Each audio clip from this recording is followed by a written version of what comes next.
C'est le pays où la montagne et la mer se rencontrent.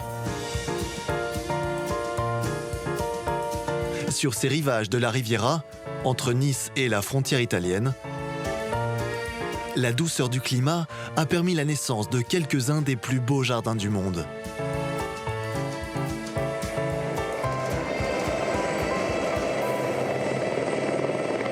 Et secteur de Menton, on prend un cap nord.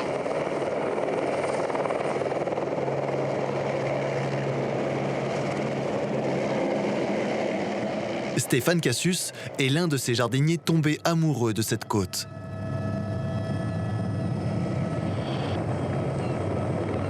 On a vraiment une protection par les montagnes.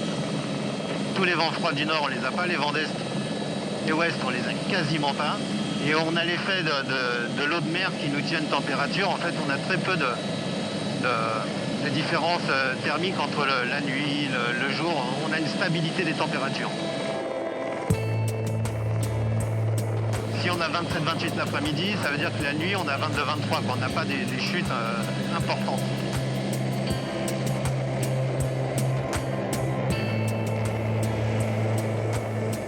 C'est un paradis pour les jardiniers et c'est là que tous les Anglais, au début du 19e siècle, ont fait leur première importation de plantes et d'échange de graines.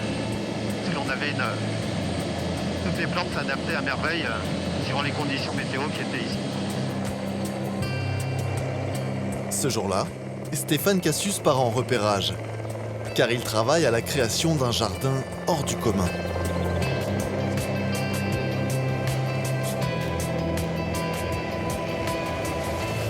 Au détour d'une colline, leur destination apparaît.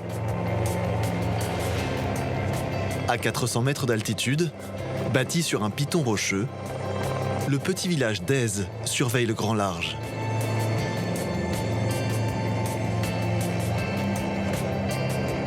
Quand on survole Aise, là, on se rend compte que c'est un village qui fait 950 hectares. Il y a 66% de surface naturelle. Donc ça reste vraiment le poumon entre Nice et Monaco.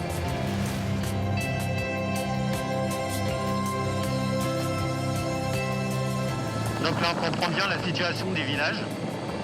Le jardin exotique, il est abrité par tous les vents du nord, par le plateau de la Révère. On monte le village en nid d'aigle et le jardin exotique est tout en haut. Juste accroché aux ruines du château. Au sommet, voici le jardin dont Stéphane a la charge. C'est un paradis exotique, où poussent cactus et plantes grasses venus du monde entier. Un jardin qui s'agrandit.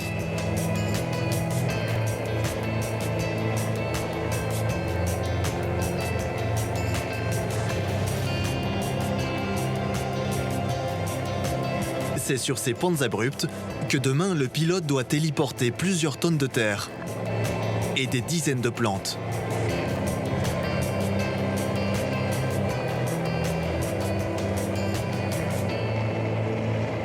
La nouvelle partie, elle est juste à gauche là, des terrasses du restaurant. Il y a déjà des big bags, là, des maçons, etc. On posera tout ce qui est plantes, big bags de terre juste à cet endroit-là. D'accord, ok. Donc là, tu as bien fait le ménage, il n'y a rien qui peut voler. Non, non, non, tout a été rangé et voilà, parfait. Sur ce relief, c'est un exercice particulièrement technique. L'avantage de l'hélico, c'est que quand vous avez vu le terrain, on peut amener les charges au plus près pour que gagne du temps pour les manutentions à venir. Il ne faut pas oublier qu'il y a des hommes au sol qui réceptionnent des charges qui peuvent aller jusqu'à 800-900 kg. Et donc le but c'est qu'on ne blesse personne et que tout se passe bien.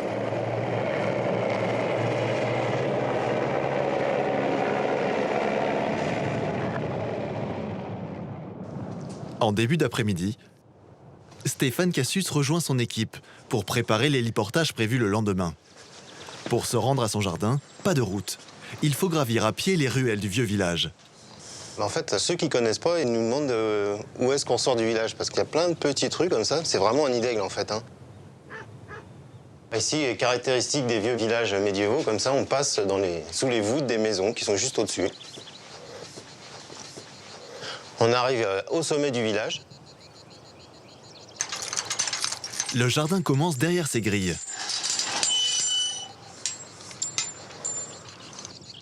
Depuis le sommet du piton rocheux, la vue est saisissante.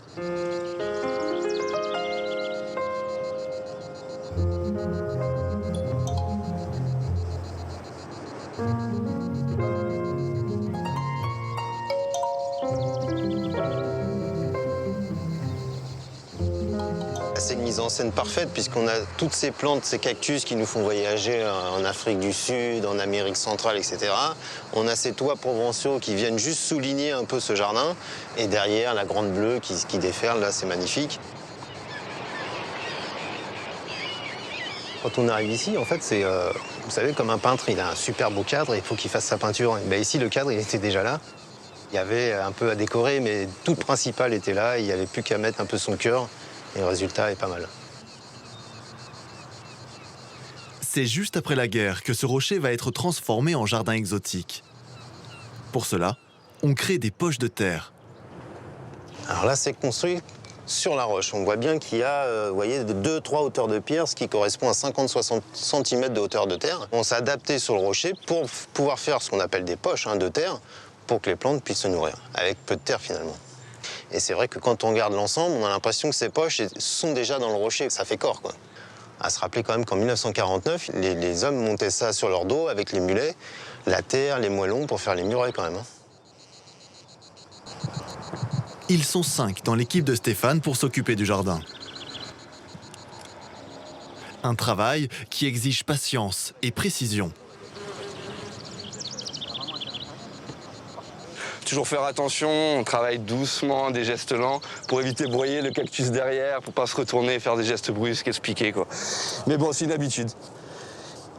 On a des outils particuliers, on a une gouge qui permet de glisser dessous le cactus pour essayer d'attraper la racine et pouvoir la ressortir plus facilement, sans abîmer le cactus, récupérer avec la pince épilée, très utile.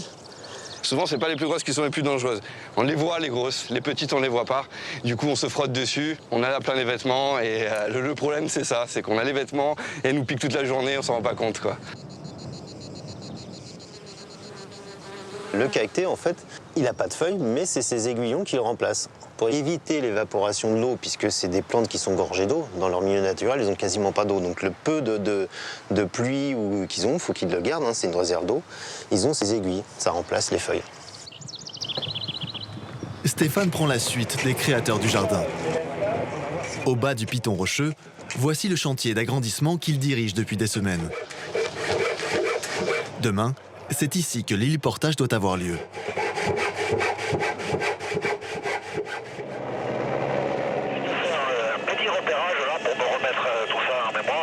Tu vois juste la nouvelle partie avec la pergola et tout ça. Là. Il est 8 h du matin. Stéphane Cassius et son équipe sont en place. Les premiers, c'est au-dessus de moi, tu vois, il y a les grosses cierges, là, ça sera derrière. C'est un moment qu'on attend depuis longtemps, mais il est tellement stressant qu'on est pressé quand ça se termine. Ouais. Tout arrive des herbes, ouais. Tout ce qui est terre, le sable, le ciment, tout ce que vous voyez là, les pierres, les plantes, ça arrive des herbes.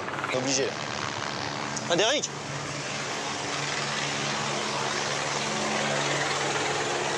Tu vois où je suis, là, faut que tu passes le frein et on va déposer la terre, là, dans le... Lève encore, lève encore. Là, t'es bon. Allez, descends-le où tu es, là.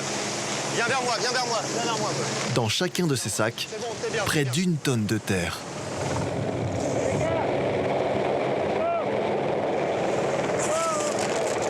Elle est immédiatement répartie dans les poches qui accueilleront les plantes.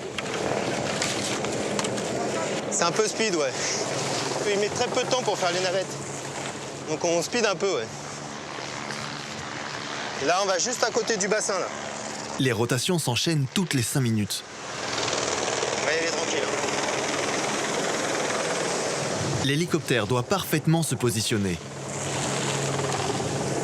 Un petit écart, et c'est toute la charge qui est déviée. Descends. Descends.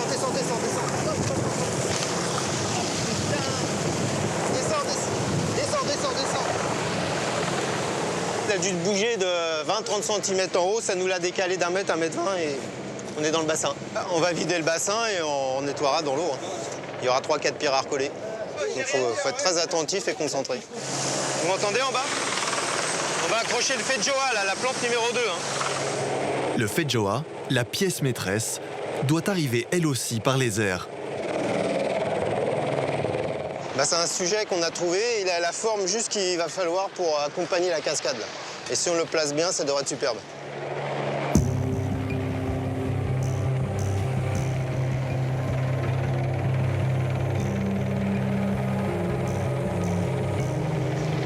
Faut qu'on soit 3, essayer de le placer. On y va tranquille, là.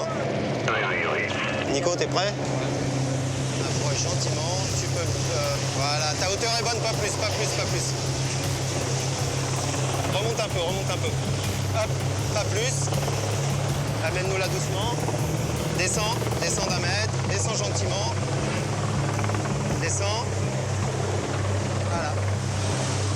Dans cette nouvelle partie du jardin, plus humide, pas de cactus, mais beaucoup de plantes subtropicales, comme le feijoa.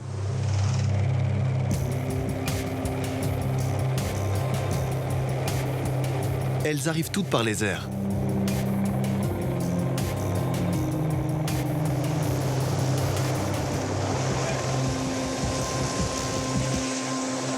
Il y a des cycas qui sont plutôt méditerranéens. Là, on a des hostas, là, c'est très humide. Quand c'est en fleurs, c'est magnifique. On a une collection de fougères, il y a des petits papyrus, une grosse myrte qu'on vient de planter déjà. Là, c'est formidable. Une fois que c'est là-haut, là, il n'y a plus qu'à planter. Notre vrai métier de jardinier va commencer après. Donc, il y en a qui tiennent le stipe. Allez. Dans l'après-midi, le jardin imaginé par Stéphane commence à prendre forme. Putain, ça glisse bien.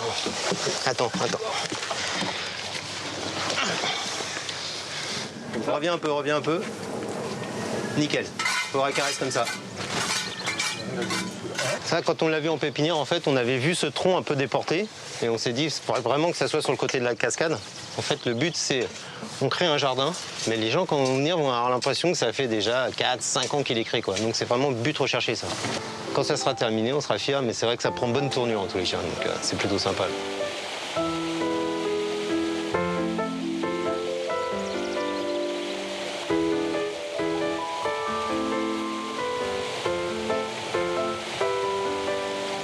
Après plusieurs semaines de travail, voici le résultat. Accroché au rocher, un nouveau jardin est né.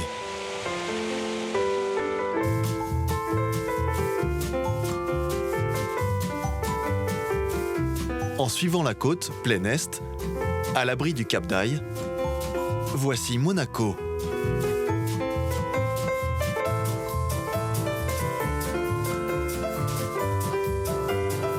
Passé la principauté, apparaît maintenant le dernier golfe avant l'Italie.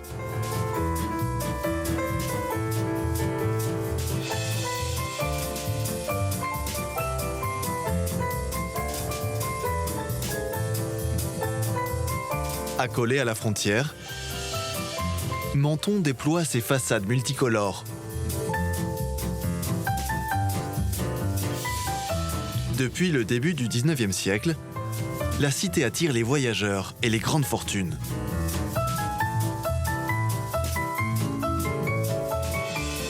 Ils ont construit ici de splendides demeures.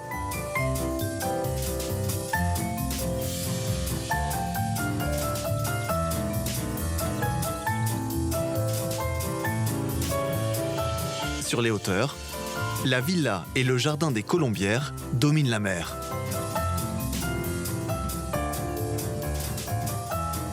Grâce à la passion d'un homme, ce domaine secret, véritable hymne à la Méditerranée, est en train de renaître.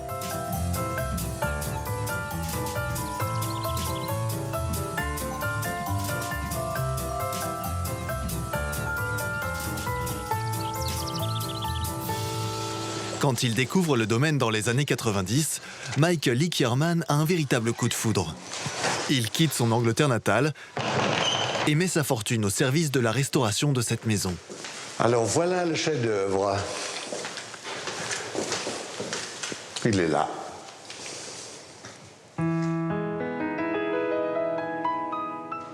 C'est un choc. Chaque fois que quelqu'un rentre dans la maison pour la première fois, quand il voit ça, c'est vraiment un choc. On peut presque toucher la vieille ville d'ici. Et puis le soir, on a des couchers de soleil magnifiques. Œuvre totale, la maison est imaginée dans les années 20 par Ferdinand Bach. Dessinateur et décorateur, il est fasciné par le Sud et va faire de ce domaine une ode à la Méditerranée. Ferdinand Bach, il peint partout sur ces murs-là des vues imaginaires de Méditerranée. Il considère que tout ce qui est bien dans le monde vient du berceau méditerranéen et donc ce sont des vues imaginaires. Il en fait des livres entiers de vues comme ça et la maison en est couverte.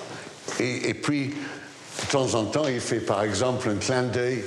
Les 9 muses que vous voyez là, c'est la salle de musique et c'est vraiment, vraiment épatant. Et ça, pour retrouver ces couleurs qu'il avait lui-même fait et de le faire revivre, ça c'était un grand bonheur. Il y avait eu de la pluie, la maison n'était pas étanche, il y avait plein de fissures dans la maison, il fallait tout refaire, réparer. Et on a pris des spécialistes en restauration de fresques de l'Italie, parce qu'ils font ça dans les églises tout le temps. Et de l'Italie, ils sont venus de Milan, ils ont passé 2 ans ici à restaurer les fresques dans la maison partout.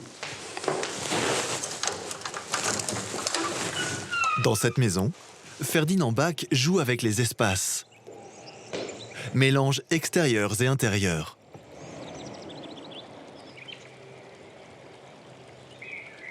Son but n'est pas de faire un jardin sauvage, ni une maison cossue. C'est de faire une maison-jardin et un jardin-maison. On est entouré de beauté, et ça lève l'esprit, quoi qu'on dise. Et puis, ça impose son propre rythme. C'est-à-dire, vous êtes là et vous êtes plutôt calme, parce que la maison ne vous laisse pas faire autre chose.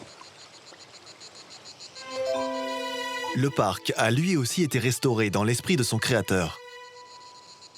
À l'époque, Ferdinand Bach refuse la mode du jardin exotique. Il ne plante que des arbres endémiques de la Méditerranée. Dans son parc, il ouvre des vues et structure le paysage.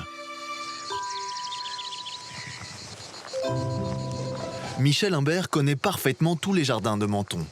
Depuis des années, il étudie l'histoire de leur création. Il a eu un coup de cœur pour ce parc unique. Je l'ai découvert avant qu'il soit restauré. Il était presque effacé, mais il avait encore beaucoup de charme. Il y a un cheminement qui va du bas vers le haut et qui nous permet progressivement d'arriver à l'étendue de la Méditerranée. Il joue de nous avec des perspectives, des fausses perspectives. Il se joue du visiteur. En montant vers le sommet du parc, on découvre les inspirations symboliques et mythologiques de Ferdinand Bach.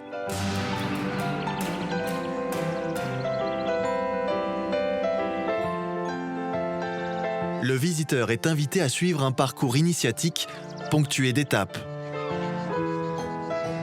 Il le conduit au sommet du jardin. On découvre alors le paradis de Ferdinand Bach, la Méditerranée. Nous sommes dans l'évocation du paradis. Et le véritable espace méditerranéen selon Bach, c'est ça, c'est la montagne, la mer. Les cyprès, les oliviers, ces murs en pierre sèche, tout cela représente l'essence même de la Méditerranée. Ah, c'est la récompense ultime.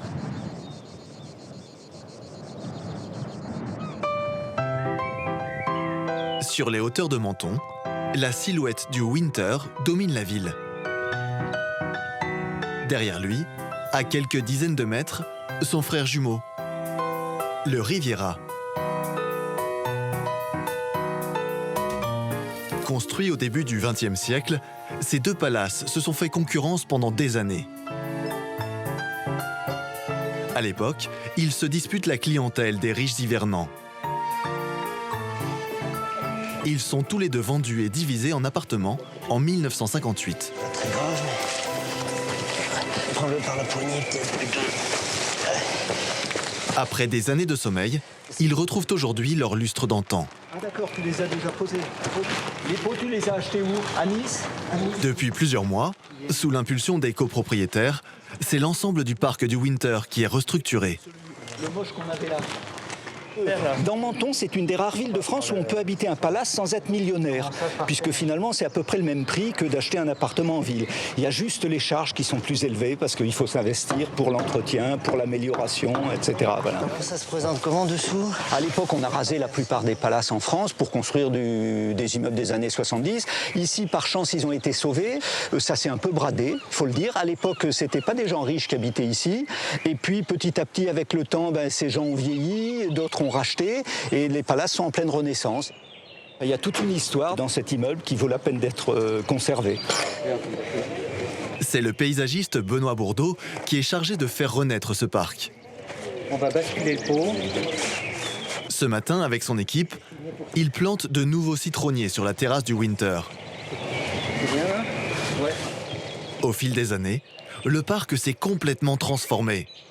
Car lors de sa création, il doit resplendir au cœur de l'hiver. À l'époque, la saison des palaces commence en octobre. Les voyageurs fuient le froid du nord de l'Europe.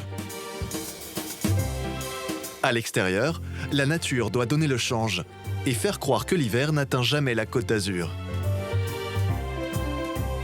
On plante donc gazon, agrumes, succulentes et mimosas. On relie bien la structure d'origine du jardin avec ce rythme de plantation, un camérops, un agrume, un camérops. À l'époque, les hivernants viennent de octobre à mai, donc le jardin doit être intéressant à cette époque de l'année.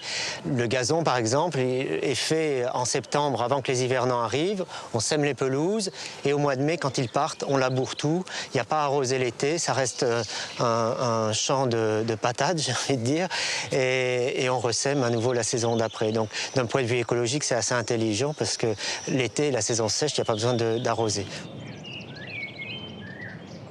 Avec les années, le parc a formé un écrin qui protège aujourd'hui les anciens palaces du reste de la ville. La densité végétale, à mon avis, aujourd'hui est très importante et il faut la conserver. Le bâtiment n'est pas donné à voir comme il l'était probablement à sa construction, mais il est caché dans la végétation et on a envie d'accéder en haut pour en voir plus, quoi. Ça n'a plus rien à voir avec ce que c'était, mais le jardin est beau tel qu'il est aujourd'hui. Donc ça sera un non-sens que de chercher à restituer un état originel.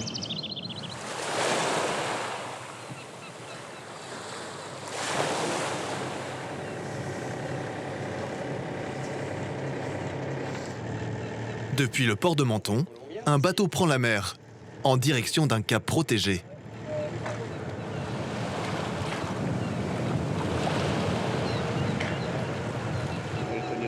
Étienne Chilot a fait de l'histoire des jardins sa spécialité. À ce titre, il a ses entrées dans certains des plus beaux domaines de la Riviera.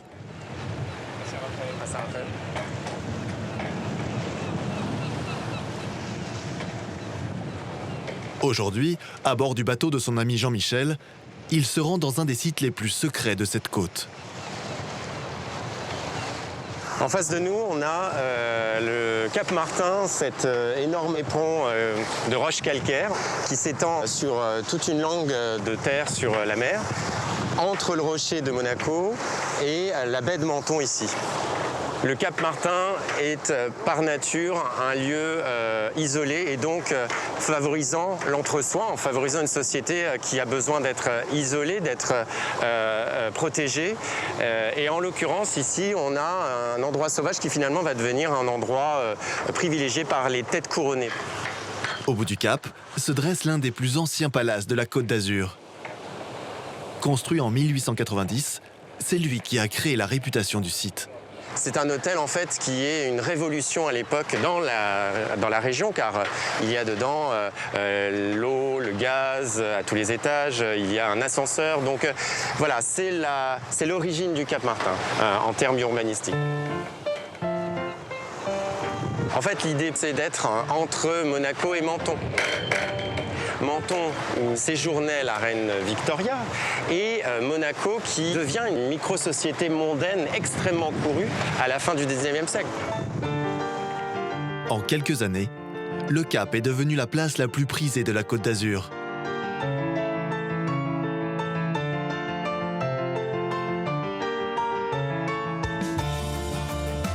Les têtes couronnées et les grandes fortunes se sont fait construire ici des demeures extraordinaires. Aujourd'hui, elles font encore partie des plus belles villas de la Riviera.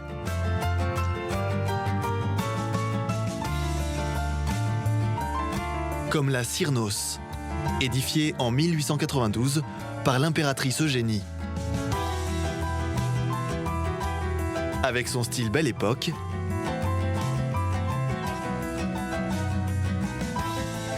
et son jardin imaginé par Ferdinand Bach.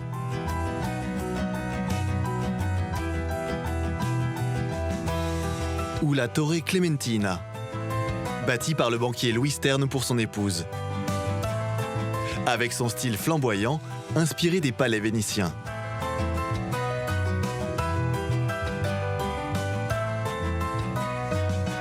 Sur ce cap vont aussi naître des jardins sublimes, véritables écrins pour ces demeures d'exception.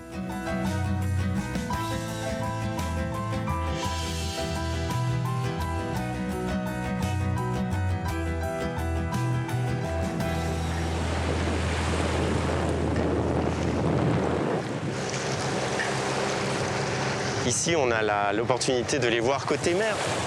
C'est là qu'on peut découvrir les plus belles façades, puisqu'elles sont rarement du côté de la route, mais du côté où on se promène dans le jardin. Et le jardin, il est au bord de la mer. Donc ça veut dire que tout le raffinement, la beauté d'une architecture néoclassique de ces villas de la Belle Époque se voit du côté du soleil couchant, de la meilleure lumière de la journée. C'est vraiment encore aujourd'hui un endroit très privilégié et très protégé. Grâce à Étienne Chilot, nous allons découvrir l'une des plus belles et des plus mystérieuses demeures de ce cap. Ici, le temps semble s'être arrêté.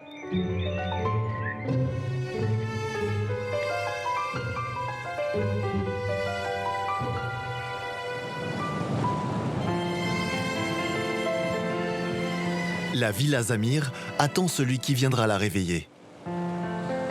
En vente depuis plus d'une dizaine d'années, cette demeure construite en 1902 a été le témoin des grandes heures du Cap Martin. Elle est fermée depuis au moins 10 ans.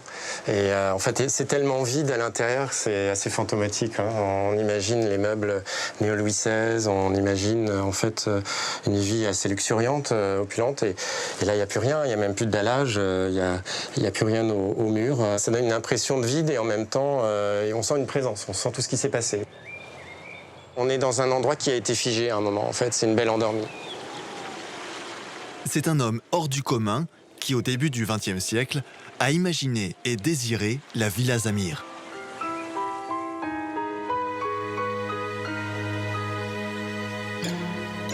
Né en 1860, Albert Kahn fait fortune dans la banque.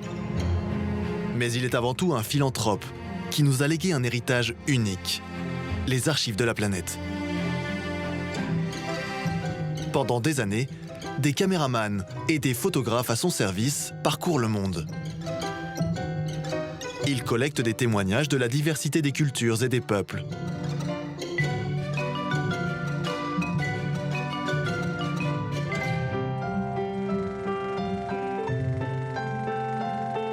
Au Cap Martin, ils vont tourner au fil des saisons et saisir l'âme d'une époque. Les premiers films datent des années 20. Le jardin de la Villa Zamir est en pleine création. Ces images permettent de saisir l'ampleur des travaux.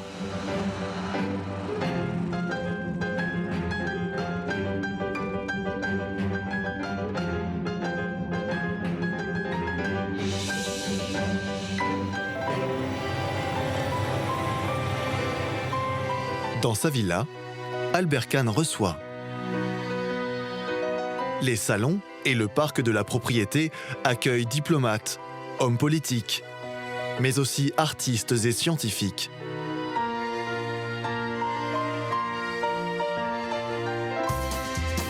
Dans la douceur de la Riviera, on se divertit.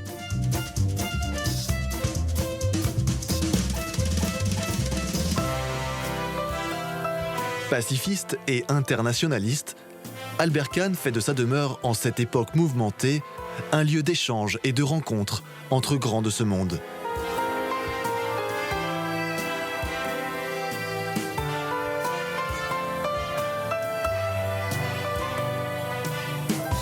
En 1928, ces caméramans font même ici les premiers essais d'un film en couleur naturelle.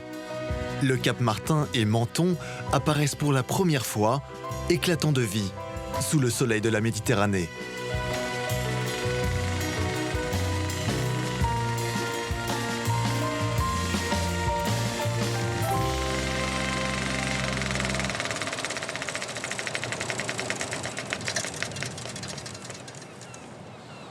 La crise de 1929 a raison de la fortune d'Albert Kahn.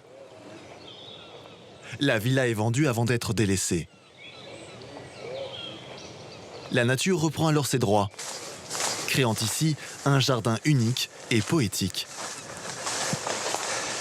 La végétation a vraiment repris ses droits ici. On a l'impression que c'est la jungle, on a l'impression aussi d'être dans un jardin presque préhistorique. Tout prend des proportions énormes et en plus tout resplendit avec le climat du coin. Donc ça veut dire qu'ici l'agave s'est pratiquement développé comme un énorme arbre. Donc on est assez impressionné par la taille. La preuve c'est qu'il va même sur l'allée elle-même qui avait été conçue à l'époque par le jardinier Pizzi avec Albert Kahn. Donc toutes ces plantes exotiques ici voilà, s'éclatent vraiment. Hein. Incroyable, regardez le tronc, hein, l'épaisseur du tronc.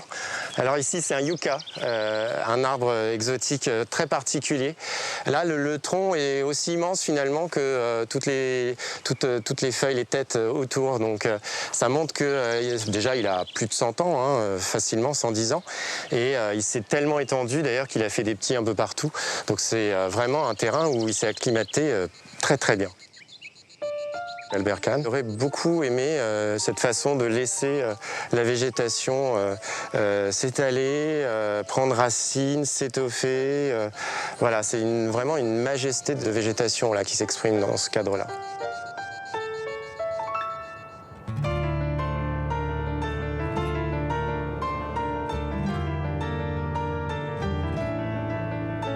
À quelques centaines de mètres de la villa d'Albert Kahn, un autre domaine exceptionnel du Cap Martin retrouve, lui, peu à peu son lustre d'antan.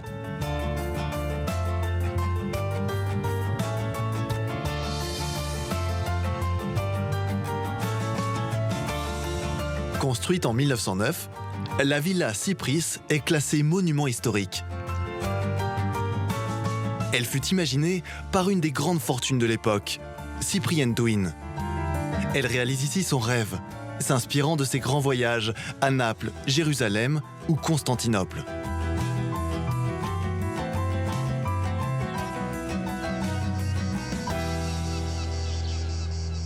De style byzantin, la villa a gardé une partie de ses pièces historiques.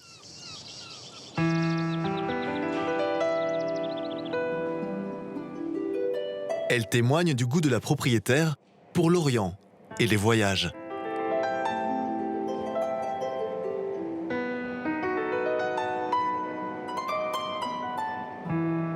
Mais à l'époque, c'est le parc de la propriété qui est le véritable bijou. On le découvre ici en 1920, grâce aux images de la collection Kahn. Rien n'est trop beau pour Cyprien Douin. Elle fait construire bassins et pergolas, créant un jardin d'Éden.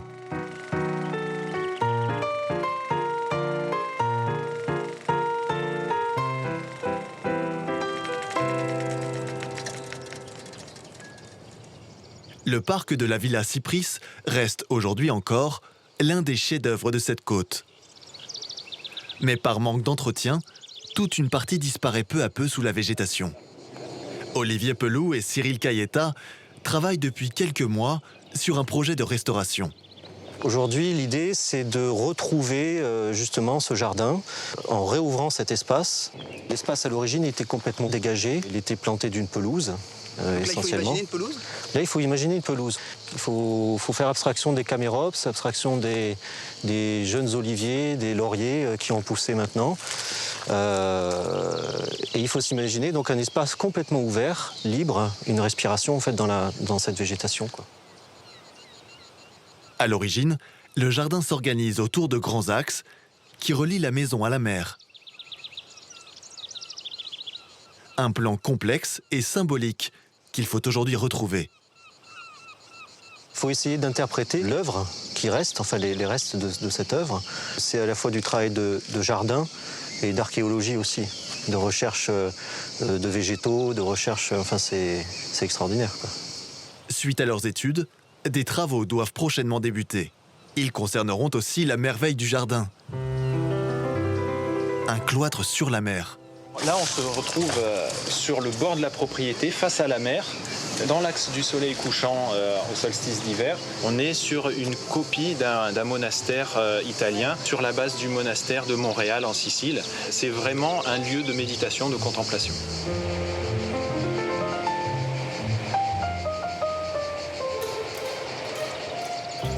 C'est vraiment un moment exceptionnel, quoi, la première fois.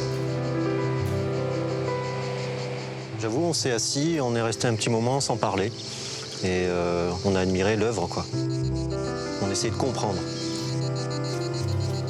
Vraiment, c'est un bâtiment qui a inspiré beaucoup. C'est quelque chose d'unique sur le bassin méditerranéen.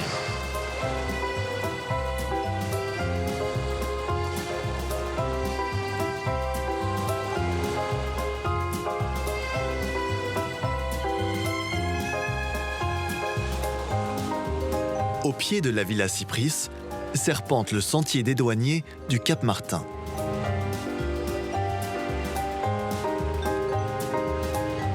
Depuis des générations, il permet aux gens du pays de rejoindre plages et criques sauvages.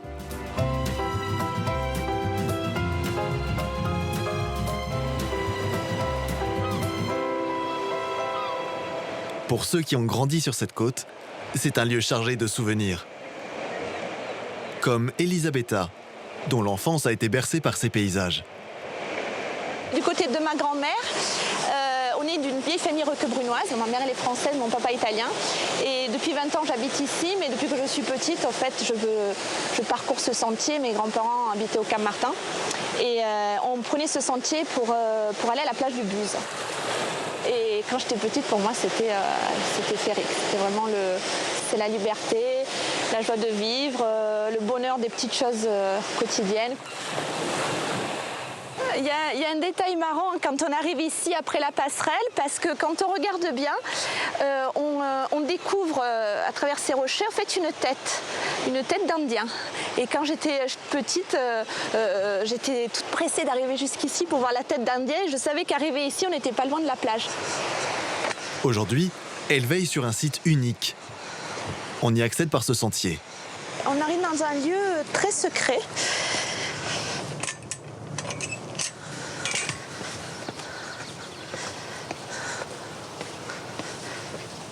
On a descendu quelques marches pour arriver sur la propriété de Eileen Gray et Jean Badovici. C'est une villa extrêmement moderne que je vais vous faire découvrir. On arrive dans cette petite parcelle de terrain où on a cette maison qui ressemble à un bateau. Voici la villa E1027. Derrière ce nom de code se cache une icône de l'architecture moderne. Construite en 1926 par l'artiste Eileen Gray, cette maison, aujourd'hui classée, est un manifeste. Eileen Gray appelait cette maison mon paquebot immobile. Ce n'est pas pour rien. On retrouve les 5 points de l'architecture moderne, donc la façade libre, le plan libre, le toit terrasse, les pilotis qui soutiennent la maison et les fenêtres en bandeau. Pour les habitants, en fait, c'est un choc esthétique. C'est complètement différent de ce qu'on était habitué à voir. En fait, on était habitué à voir des maisons niçoises avec la toiture à l'italienne, mais pour l'époque, en fait, c'était à la limite futuriste. C'était quelque chose qui était extrêmement atypique.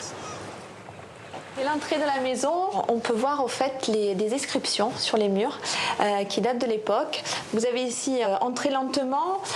Pourquoi ? Parce qu'au fait, il faut rentrer avec, selon Eileen Gray, dans une maison avec calme, élégance et silence.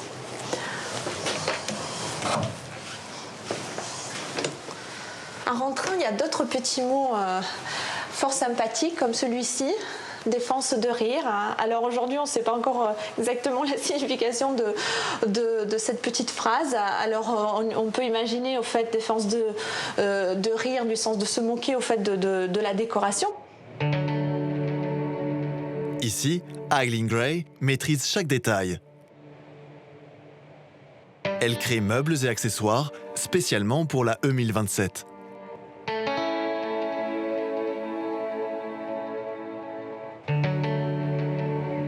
Comme c'est une femme, elle a peut-être une approche différente de l'espace parce qu'il y a toujours le souci du détail. Et il y a le souci du détail, mais il y a l'élégance qui va avec. Et ça, c'est la touche d'Hélène Gray. C'est peut-être l'élégance qui est surprenante dans cette architecture de cette maison.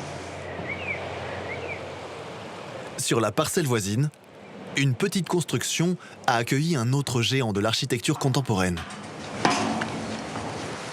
À quelques pas de la maison, on a un lieu emblématique. On est sur cette terrasse face à la mer. Et c'était la terrasse de l'ancien restaurant L'Étoile de Mer.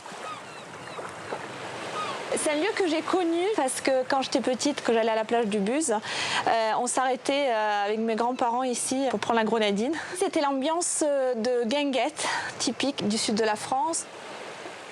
À l'intérieur, rien n'a changé. On est resté dans les années 50 et c'est tout le charme en fait de cette petite guinguette, de ce petit restaurant. Là, on retrouve les anciens brocs de pastis, les anciens verres, les siphons. À l'époque, au fait, on vit de façon très simple. Les gens, ils allaient se baigner ou ils allaient pêcher et puis c'était coutume en fait de prendre l'apéritif à la fin de la journée.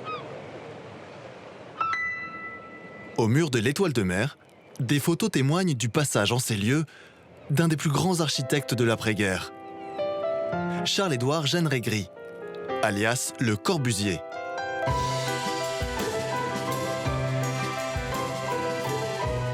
L'architecte tombe sous le charme de cette vie simple, à 2 pas de la mer.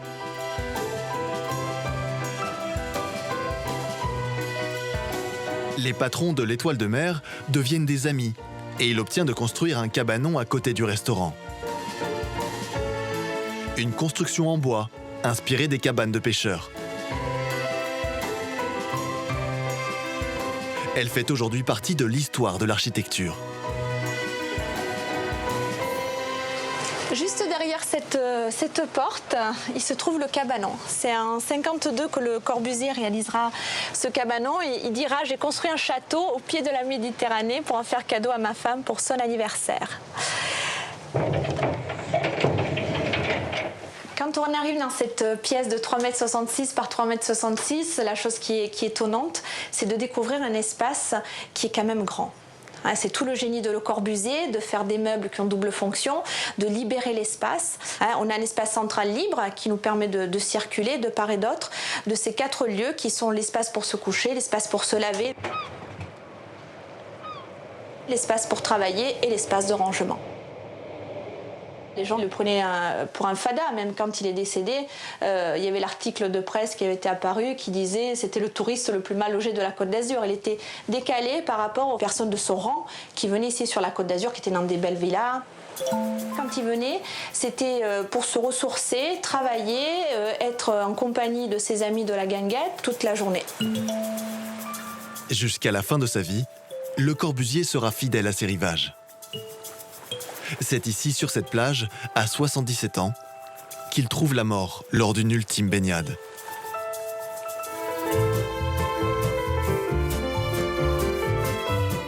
Nous quittons le Cap Martin pour rejoindre l'ouest de la Côte d'Azur.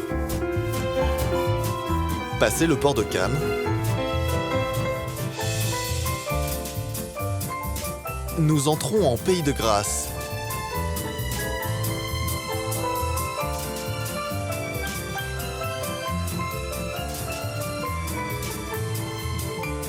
Ici, le climat de la Méditerranée permet à la lavande, aux mimosas, aux jasmins de s'épanouir.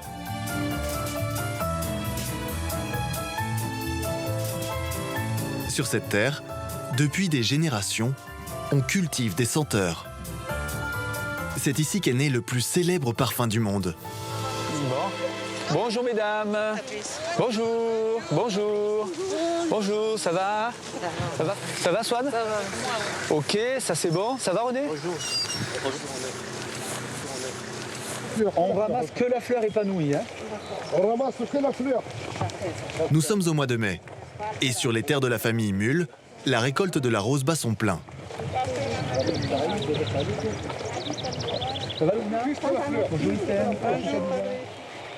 Voilà, c'est ce qu'il va falloir ramasser toute la journée.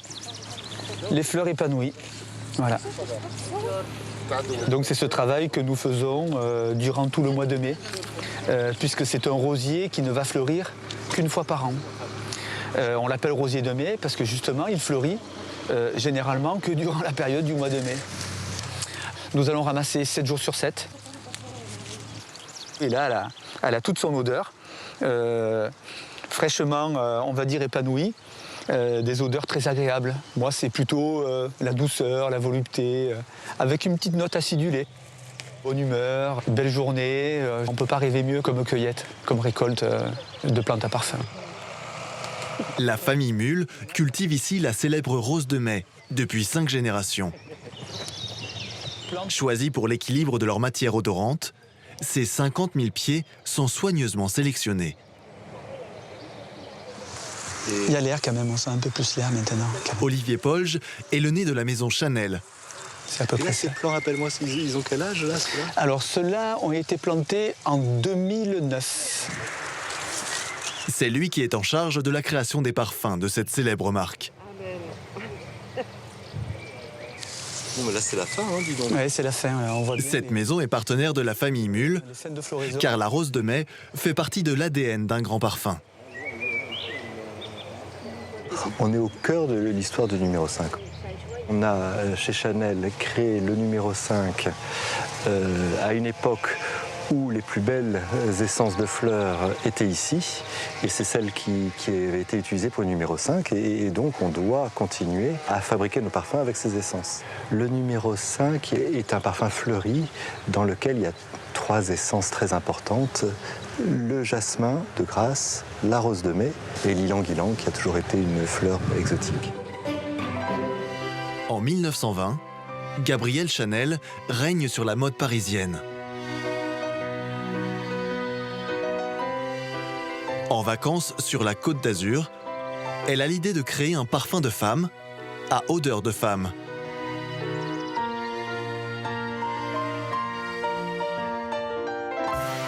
C'est la mission qu'elle confie à un parfumeur du sud de la France, Ernest Beau. Pour Coco Chanel, il réalise un bouquet étourdissant, en rupture totale avec les fragrances de l'époque. De la rencontre de ces 2 grands artistes naît un parfum mythique. Un siècle plus tard, le numéro 5 est encore le plus vendu au monde.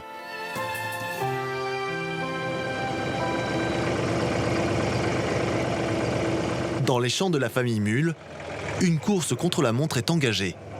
À peine ramassés, les pétales de rose doivent être le plus rapidement possible transportés à l'usine d'extraction.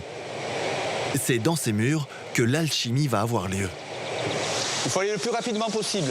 Dès que les fleurs sont ramassées et que nous avons 20 sacs donc, sur le tracteur, qui représentent la valeur d'un extracteur, il faut livrer le plus rapidement possible de manière à piéger la matière odorante la plus fraîche possible. Il faut aller le plus vite possible pour arriver à d'abord à passer toute la quantité de rose qui est extraite, qui est ramassée dans la journée, parce qu'on ne peut pas les garder sinon elles s'abîment. On commence à sentir, oui. 100% naturel, ça vient d'être ramassé, les fleurs sont fraîches, elles ne sont pas chauffées, elles ne sont pas fermentées, c'est pour essayer d'avoir le meilleur produit à la sortie, quoi. On remplit l'appareil, et ensuite, une fois que l'appareil est plein de fleurs, on ferme le couvercle, et avec une pompe, on va injecter à l'intérieur du solvant. Et pendant le temps de contact entre le solvant et la fleur, le solvant extrait de la fleur le produit odorant et la cire végétale naturelle qui est dans la fleur. La somme des deux s'appelle la concrète.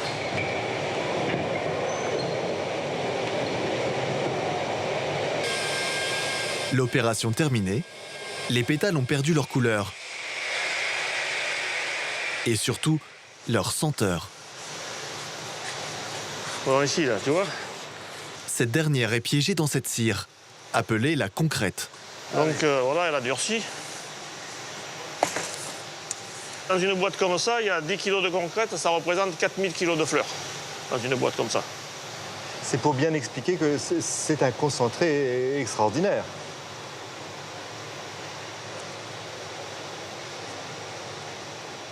Je sens par curiosité, hein, mais c'est pas le bon environnement dans l'usine, il y a beaucoup d'odeurs, mais là on sent vraiment tout le côté velouté de la rose. Cette concrète doit être maintenant distillée pour concentrer encore les senteurs et obtenir enfin l'absolu. Voilà, Olivier. Et là vous voyez donc qu'on est dans un liquide, c'est le trésor. Ça c'est ce produit-là qui rend la récomposition du parfum. Toute la magie de la rose de mai se trouve dans ce flacon. Au fil des années, les arômes ne doivent pas varier pour que le numéro 5 reste le numéro 5. Ce que je cherche à déterminer dans ce cas précis, c'est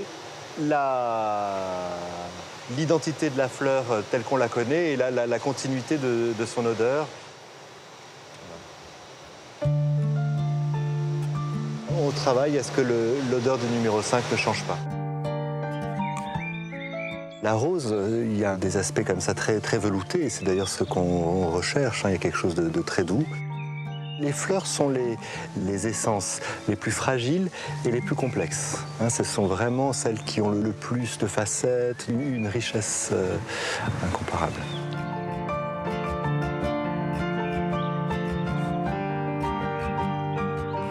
Aujourd'hui encore, grâce au travail de ces artisans, les senteurs de Grasse continuent à émerveiller les parfumeurs du monde entier.